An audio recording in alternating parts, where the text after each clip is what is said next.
when we go to the temple and we pray to the god, you know, when we go around the idol, we go anti-clockwise in order to keep the god on our right side.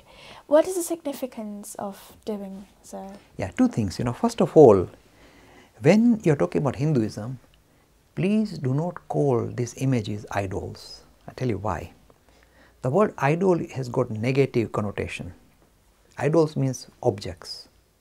You are giving sacred, if you like, magical powers to objects. That's how the word idols was used initially. So when somebody wants to criticize Hinduism, they say idolatrous. They are worshipping objects. The Hindus never worship objects. They use objects to worship the infinite God. They are not after sticks and stones. So when a Hindu comes out of the temple, he doesn't say, oh, I was praying to the marble. He doesn't talk like that. He says, I was praying to God. The God imagery was made of marble. So the word idol is used in a way to show Hinduism in a poor light. So every textbook, including this one, will not use the word idol. In fact, it will criticize the word idol. That means worshipping objects or giving magical properties to objects. This is how the word idol becomes negative, because in the ancient days, the superstitious human beings would think that, yeah, you see this rabbit foot, it brings good luck. So then they idolize that rabbit foot. They would hide it in their safe, saying this brings good luck to the family. So all this kind of is idolatry. So if you put a horseshoe in your doorway, this is called idolatry. So it's a negative thing, superstition. So the word idol don't use for your images. The word you use, two words you use, is either pratima, which is in the book, which means an image that will lead me to God. Prati means towards. Pratima, an image that will lead me to God, not idol.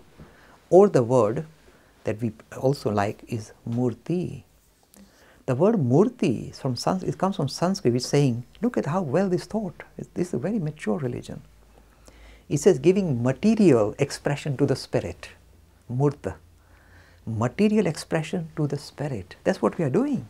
We are trying to relate to the spirit, this Brahman, but we are giving it a material expression made of mud, if you like, made of clay. See, murti, that's what it means. So if you use the word, say, images, if you use the word pratima or murti, that is safe. Don't use the word idol. That is a negative thing. Be very careful. The second thing is this. In some temples there is facility, in some temples there is no facility. In some temples there is facility for the devotee to go around the central shrine, where the central deity is placed. A Shiva temple, Shiva in the center. And the devotees will go around in this particular manner, clockwise really.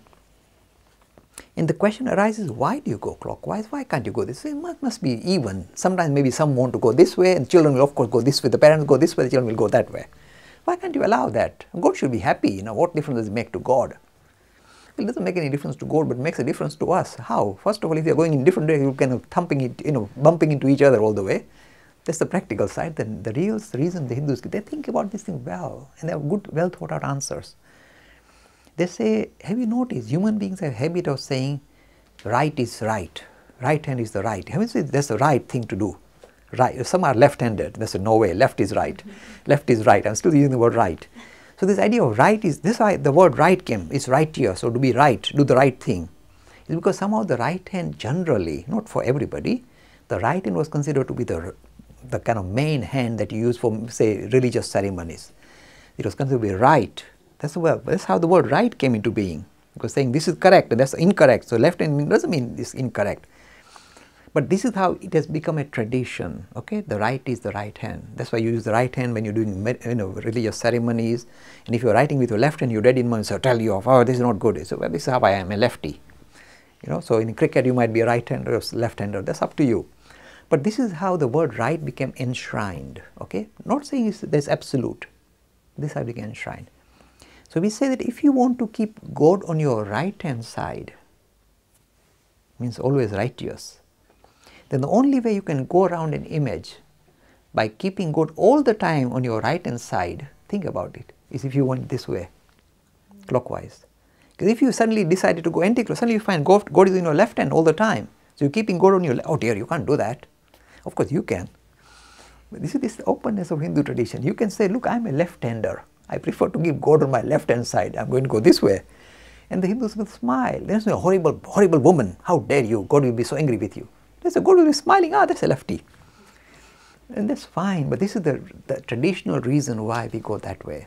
Keep God on our right-hand side. It's a lovely question to explore.